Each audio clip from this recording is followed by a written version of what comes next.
Ladies and gentlemen, what's going on? Welcome back to the Kai Veil channel once more. I wanted to check out these ghost cities that's going around in China. I mean, ghost cities are pretty much everywhere around the world where we thought some life will sprout up. You know how you invest in something and it didn't turn out what you thought it would be. For a good example, in California, there was an abandoned mall in the Sacramento area. I should say El Grove. It was supposed to be an outlet mall, but they ended up turning it into a casino. They just put the beams up and just left it there. They just abandoned the project. But let's see what's going on in China though. And eeriest ghost cities. Take a look. One building might have just two families living in it, another might have only one household, and some buildings are completely empty. Talk. Those lights you see in the distance, they're not from residents' windows, they're just streetlights reflecting on the glass. This I mean, that's kind of spooky though. You live way up in a large empty building and there's only three or four families in it. So when you hear noises, you don't know if somebody's trying to break in or if somebody's using a stair escape or what. streets are almost deserted, with barely a car passing by for half the day. Skyscrapers are everywhere, but people are nowhere to be found. This is the stark reality of China's real estate sector. Crazy. In China, large residential areas built by developers but left unsold and unoccupied are often called ghost cities. Over the past several years, many new urban developments have appeared across the country. However, many massive housing projects have stayed vacant for years, with no one living in them. These ghost cities are seen by some as a warning sign of a potential real estate collapse. Others argue Look at that architecture though. It just looks so nice, but then it's a shame because it's going to go to waste. Because you have to understand when you have all these properties just sitting empty for a long time, corrosion develops. It's just like when you have a car that's just sitting in the driveway or just sitting in a shop, a garage. Cars like to be driven. So when you have something that's just sitting there, it just builds up in dust, mold, and everything else, right? And it just starts to deteriorate. And then next thing you know, it's non usable. You have to destroy it. And that's pretty much what's going to happen with the homes because there's nobody to maintenance it. You forget there's rain, there's wind, there's rodents. The rodents are going to chew up the wiring, the electrical, and then you have the plumbing. Oh, yeah, it's going to be a hot mess. So they're better off just tearing down all of them if nobody are going to buy them. I mean, all it takes is gentrification, Amazon, Google to just tear it down and just put some factories there. they are just a common feature of China's rapid urban expansion. Here we are at Taohuayuan, ancient town in Chengdu, Hunan, a massive project built with an incredible budget. The entire town was crafted using stone materials, and both the scale and investment are astonishing. But today, it's a ghost town. The courtyards are overgrown with weeds, and the staircases are all rusted. Like I said, maintenance. It takes people to maintain things. Almost every shop in this vast ancient town is shut down, and you won't even spot Look a at single that. person walking around. It's so deserted that buying a bottle of water here would be a challenge. What? Taohuayuan ancient town is located about 50 kilometers southwest of Chengde's city center, near Taohuayuan Scenic Area. Phase 1 of the project was completed in May 2017. According to official information, the town spans about 256 acres, with its core scenic area covering more than 400,000 square meters. I mean, just think about that. This is pretty much luxury to people that can't afford the rents. They should just move all the younger population into this area and just make it something great. Or they could just move all the elderly over here and just make it more livable. Being out, they're going to be outside in the park playing board games anyway. So that's two ways you could handle this situation instead of just building it and then just tearing it down completely. It's like there's use of it. The government could take it over and just use it any way they want to. They should house people that are trouble affording the rent and everything else. But the thing is, when you move to cities like this, there's no resources. So you're going to have to go far out to get everything you need. Or if you're just a screen tycoon, you can just order everything using your card. It was designed to include specialty restaurants, a five-star hotel, boutique inns, a Ming and Qing style commercial street, Chinese style courtyards, and scenic area apartments with a total investment of 5 billion yuan. Today, Taohuayuan ancient town has become a ghost town. Its streets and alleys are eerily empty. Some courtyards are so overgrown with weeds that the grass reaches shoulder height. Most storefronts are shut, with only 2 or 3 restaurants, a small convenience store, and a handful of inns still operating. Chinese media reported on Liu Kun, a resident of Taohuayuan town in Changde, Hunan, who had worked along the southeast coast since his 20s.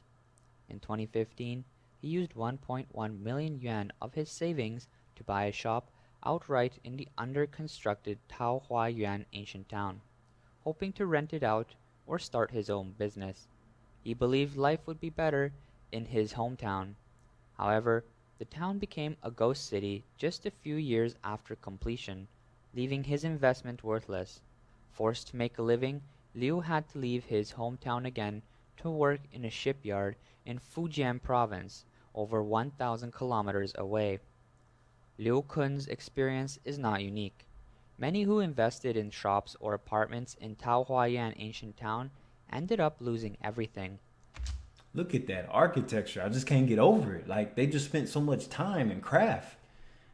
Like, these buildings don't even look cheap at all. Like, it just took some hard work and time and effort just to really build it versus the stuff that they're putting up here in the West. Like, they just look like a deck of cards the way they're building these luxury apartments out here in the West. Some were financially ruined. Liu joined a group of 350 property owners with similar stories. A property owner from Taohuayuan County, Li Xiang, described his situation as dire. In 2016, he spent 1.2 million yuan on a shop in the ancient town. The following year, he bought an apartment there for over 400,000 yuan. Li financed these purchases through a mortgage. He now pays over 10,000 yuan a month in repayments. He had planned to rent out the shop and use the income to cover the loan, but the town became a ghost city. Li was forced to sell his home in the county and move his family into a rental. He said, "In 2 years, I'll have no money left to pay off the loan." Li said Taohuayuan ancient town trapped many people. Yeah, see, when you have a massive exodus in a place, or if not enough people moved in the first place, then that's what makes it a bad investment, you know? So that sucks for people that actually bought these properties, financed them through mortgages, and then they default on the loans or they just walk away if they're not able to sell them. But basically, when this happens, you pretty much have to sell it as soon as possible. Like, don't even wait around. That's crazy. A friend of his spent over 3 million yuan on a storefront in the town and now owes 5 to 6 million yuan in monthly repayments. The friend stopped making payments 2 or 3 years ago. Ghost cities like these are appearing more and more across China. Now let's talk about Guizhou, a province notorious for its staggering local debt, reportedly amounting to 1.2 trillion yuan, which rivals the debt levels of some nations. Today, I'm heading to Dushan County in Guizhou, a poor county swallowed by enormous debt. This is another ghost town and a clear representation of the devastating effects of heavy debt. Are these houses even occupied? The occupancy rate is shockingly low. I've long heard about unfinished buildings in Guizhou, but hadn't seen them with my own eyes until now. Look at these shops. They're completely empty, not a soul in sight. The doors are tightly locked. Even the entrance to the apartment complexes are locked, so there's no way to get in. It's currently 6 p.m., during what should be rush hour, with bustling streets and crowds of people heading from work. But here, not a single person. The environment is actually quite nice. There is a badminton court and a running track. It feels like the construction here is almost complete, but there are no residents, no busy renovation workers, no signs of life. A few families are living here, but most of the buildings are vacant, and some were abandoned mid-construction. The occupancy rate is extremely low. These houses just aren't selling. A popular vlogger known as Zhuangge visited Dushan County out of curiosity. He first toured some of the local unfinished housing projects and then went to the city center and the abandoned Jingxing Valley Scenic Area. The desolation he witnessed was beyond anything he imagined. When I reached the center of Dushan, I was surprised to find it just as empty. While some shops, like supermarkets and home goods stores, were still open, there were hardly any customers. This is the central square in Dushan, and it's filled with elderly people playing cards or taking care of grandchildren. China is truly becoming an aging society. Outside of major cities like Beijing, Shanghai, Guangzhou, and Shenzhen, even places like Hangzhou are experiencing aging populations. New college graduates can't find jobs, and people in their 40s and 50s just sit around on the streets. I mean, there's not much else to do. I mean, especially in a ghost town like that. Like, if it was just all young people there, I mean, what would it transform into, right? Look at this replica of the Forbidden City, a government-built tourist attraction. It's grand and impressive, but completely empty. There isn't even staff to collect ticket fees. The place is undeniably beautiful, Yes, it but is. not a single tourist can be found. Dushan County in Guizhou Province made headlines for its massive debt of 40 billion yuan and the number of unfinished construction projects. In Dushan, older residential buildings appear worn and outdated, yet towering, expensive structures stand abandoned in the same area. These include a 24-story Chamber of Commerce building, imitation ancient towers, a residential complex called the Dushan Palace, and a massive structure nicknamed the world's largest water palace. Other examples include the Dushan Hong Kong Technology City, empty industrial parks, the Pangu Village project that cost 5.7 billion yuan, and the 30 million yuan Dushan Bell Tower. The so-called world's largest water palace began construction in 2016. Wow. So you know it took a long time to build that. I mean, just look at it. It's surrounded by the mountains too. It's beautiful. It's beautiful. Less than 2 years later, work stopped due to a broken funding chain. And see, a lot of it is lack of funding too. You know how you start out with something, you thought you had enough money until you get into the middle of a project and you realize we don't have enough money for that. We must halt this construction. Wow. And it's pretty embarrassing when that happens too. The building, which carried a debt of about 200 million yuan, now sits unfinished. Chinese writer Huang Hancheng once pointed out that half of Dushan's population is registered as rural, with an annual per capita income of less than 10,000 yuan. What? This puts them among 600 million people earning less than 1,000 yuan per month. So you transition that into American money, the US dollar, that's like $200-300 a month. That's nothing. Despite this, local authorities began issuing significant debt in 2010, driven by a push to show political achievements. Some online commentators question the use of the 40 billion yuan, with one saying they claim it's 40 billion, but it's hard to say if even 1/10 was used for the projects. The rest likely went into private pockets. And it's more than that. I say it's 80 billion. That 40 billion is just the estimate. That don't include all the fees and everything. Neighboring Shandong What the hell? County faces similar issues. Although it's also a poor county, it has taken on 10 billion yuan in debt for high-cost unfinished projects. Examples include the 72 Professions project, reported to cost 800 million yuan, the Wanhu Water Village, costing 600 million yuan, and the 900 million yuan stadium. One online comment stated, "This isn't an isolated case. Many places in China waste money like this. It's absurd." Unfinished projects like these are common across China. A notable example is the Golden Finance 117 tower in Tianjin. Jeez. Construction began in 2008, but the project remains incomplete. Planned to reach 600 meters in height with 117 floors, the building covers an area of 4,200 square meters.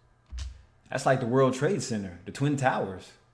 Those of you who are of age to remember, those World Trade Center towers were about 250 floors, I think. Maybe a little less than that. I can't remember the exact number, but I was there in New York like 3 weeks before that 9/11. Those buildings were tall. I remember I had the camcorder. I had to go up like this. The Xiamen International Center, which began construction in 1997, was left unfinished for 20 years. It was finally completed in 2017, but during the first 6 years, only 8 floors were built. In January this year, Evergrande Group, China's largest real estate developer, was ordered into liquidation by the courts after 2 years of debt defaults and restructuring. Reports estimate that Evergrande left behind 1.6 million unfinished homes, affecting 6 million homeowners. This is Muping in Yantai, Shandong, often ranked as the #1 ghost city in the area, covering 500,000 square meters.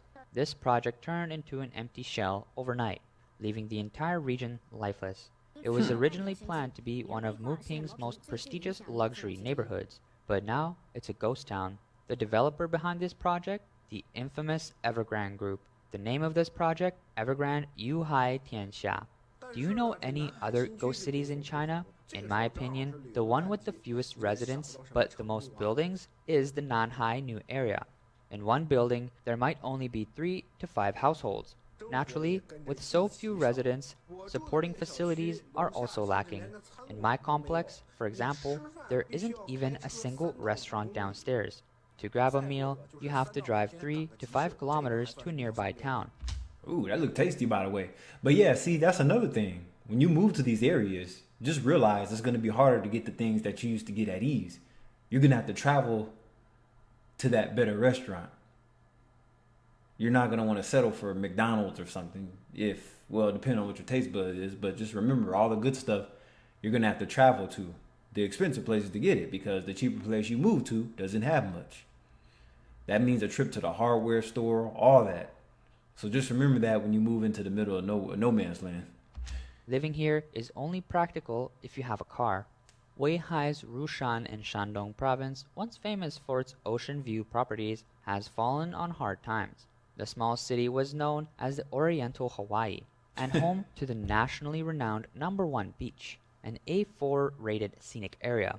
However, its seaside housing market has lost its luster, earning it the nickname the Seaside Hegang, as it turns into a ghost city.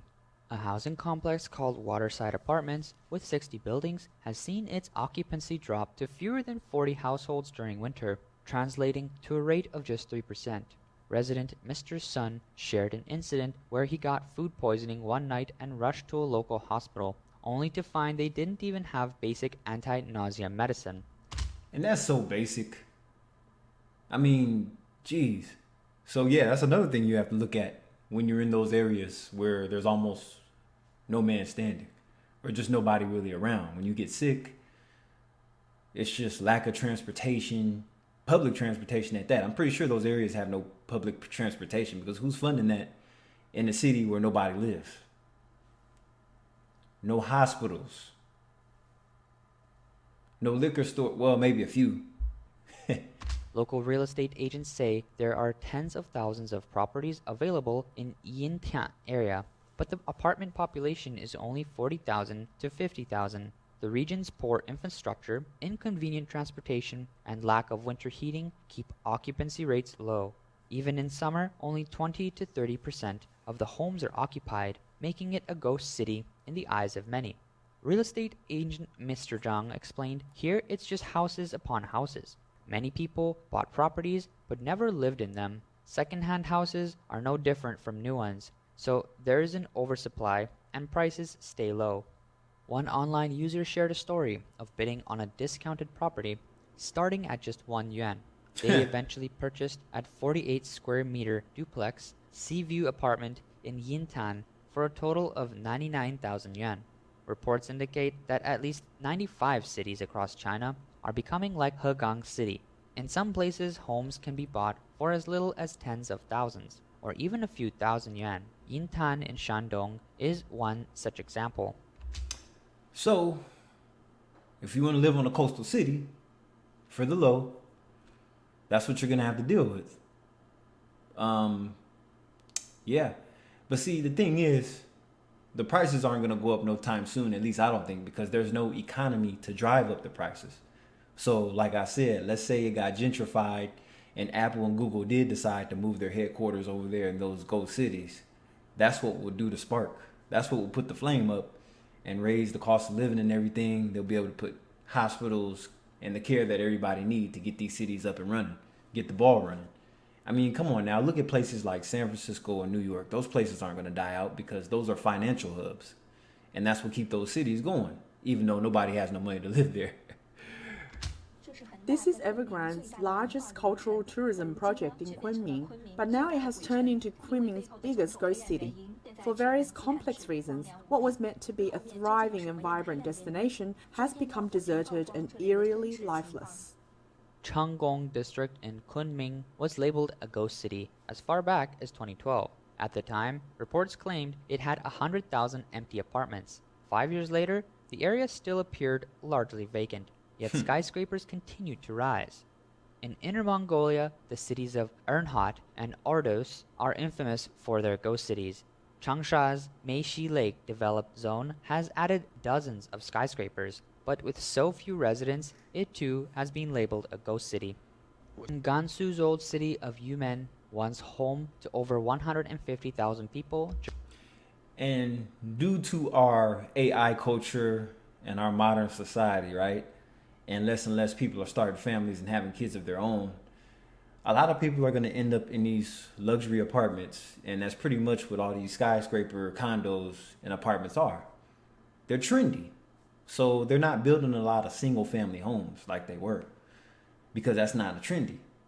Being in a high rise luxury apartment is. I mean, it has all the amenities a house does anyway. A laundry room, washer and dryer, full size kitchen, yada yada, and a large shared basement garage sometimes. During its peak, the streets used to be bustling, particularly around the bus and train stations during the Lunar New Year. Now, fewer than 20,000 residents remain. As the population dwindled, not only homes, but also previously lively train stations were abandoned. With so many people leaving, countless homes have been left vacant. Reports claim some houses in Yumen can be bought for as little as 3,000 or 4,000 yuan for 100 square meters. Some listings even advertise 3-bedroom apartments for just 500 yuan, cheaper than homes in Hegang. One online comment noted, "This kind of vacancy isn't just a waste of resources, it also possesses huge financial risks and societal challenges." Unlike ghost towns in the West, often caused by wars, diseases, natural disasters, or economic failures, China's ghost cities were artificially created by local governments chasing high GDP numbers. Real estate has long been a pillar of China's economy. And with neighborhoods like this, empty neighborhoods, these are perfect areas to film movies and everything. So maybe a lot of these places will stand up just for that. So maybe a lot of, Hollywood folks and go purchase the neighborhoods just so then they can have, some live sets. Wow, that's cool. And these ghost cities are tied to local governments' reliance on land sales for revenue. Economists warn that China's real estate bubble could burst, estimating there may be up to 90 million empty homes across the country. If each home housed 3 people, these vacancies would be enough to accommodate Brazil's entire population.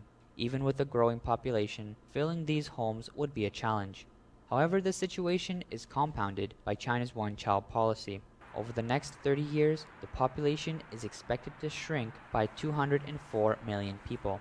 This decline means many of these homes will likely never be filled, leaving them to become permanent ghost cities. According to the Wall Street Journal, Tianlei Huang, a researcher at the Peterson Institute for International Economics in Washington, noted, "The fundamental issue is that there aren't enough people to fill these homes. The problem is especially severe in smaller cities, where economic prospects are weaker and populations are declining. Researchers have categorized China's cities into tiers, with many of the nearly 340 third, fourth, and fifth-tier cities struggling economically and losing young residents. Official data from China estimates that between 2020 and 2023, at least 60% of third, fourth, and fifth-tier cities saw population declines. Harvard economist Kenneth Rogoff noted that these cities hold over 60% of China's unsold housing inventory. That's a lot. Jeez. Local governments often encourage developers to keep building, even as populations shrink, because selling land boosts economic growth and increases fiscal revenue. As China's economic slowdown continues, dealing with these vacant homes has become an urgent issue. In May, the Chinese government announced a 300 billion yuan housing loan program to support local state-owned enterprises in purchasing unsold homes for public rental or subsidized housing. Now, see, the good thing is, at least they're still encouraged to keep building, versus out here in the West, they're not building enough homes. And on top of that, expensive here too. So it's the same problems. However, as of June, only 4% of these loans had been sold. Economists pointed out that even with cheap loans, this fleece appears to be heavier than the Canadian military. Buying these homes doesn't make sense because rental income is too low for state-owned enterprises to turn a profit. Recently, Beijing introduced several measures to stabilize the real estate market. These include cutting interest rates, lowering the down payment requirement for second homes to 15%, and refinancing home loans. But experts say China will need more substantial measures to recover. Morgan Stanley economist Xing Ziqiang suggested a broader relief plan. He proposed that the government purchase 30 to 50 of the largest housing inventories and convert them into public housing without worrying about profits. Without worrying. Look at that landscape. It's beautiful. You paying fortunes for that in California. The only way I can get in something like that is if I hit the lotto. And even if I did hit the lotto, I don't even think I have enough just to buy one of those buildings. Yeah, that's how expensive it is here in California, but hey. This would cost an estimated 3 trillion yuan. This plan, however, does not address vacant homes in smaller cities. Pouring more money into these areas is seen as futile since there simply aren't enough people to live in them. These empty homes are likely to remain a long-term burden for cities and investors as they cannot be sold and will eventually lose value. Hegang is a prime example. I mean, a good idea would be they could fill these homes up if they took people in from other countries that were homeless. But that's a huge burden because a lot of homeless people have family from wherever they're from, and they don't want to move all the way to China, even though they'll be living a lot better than where they came from. So between the young adults and the homeless, you got all those people out there sleeping around public transportation, train stations and everything. You can't tell me you can't put some of them in there if they're making 300-400 yuan a month. There should be some kind of incentive, government incentive for that. So once a bustling coal city, it has become China's cheapest housing market due to the decline of its mining and industrial sectors and a shrinking population. According to the major property platform Anjuke, the average price of homes in Hegang is just about 1,880 yuan per square meter. Real estate agents in Hegang reported that home prices have fallen even further. From 2019 to 2022, the inventory of unsold homes more than doubled. Part-time stock trader Zhou Yongzhi, who grew up in Hegang, said that most of the city center's high-rise apartments remain dark at night. Many cities across China face similar situations, with vast numbers of vacant homes that resemble ghost cities, Tianlei, Huang, and... So basically at night, if you're driving in your Tesla with the bright LEDs on, there's no cityscape around these high-rise buildings. All this is pitch black at night. That's basically what he's saying. So basically, it's almost as if this doesn't exist at night. You won't see none of this until the daytime. It's kind of like when you go to Vegas. Vegas doesn't look like Vegas until it's night and all the lights are on. Emphasized that with China's shrinking population, the problem of empty homes is essentially unsolvable. He said ghost cities will remain ghost cities. Did you see that one apartment? That was crazy. So, I hope you enjoyed this video. probably opened up your eyes about what's going on in the real estate market around the world. So it's not just America, it's China too, and a few other countries. There's a lot of abandoned homes in Japan too, but Japan's seriousness level is different from China's, because China's, they're just building, but there's no people to fill these places. And China's one of the largest countries on this planet, next to Russia. So anyway, let me know what you know. Comment, like, subscribe, and I'll check you on the next video. Peace.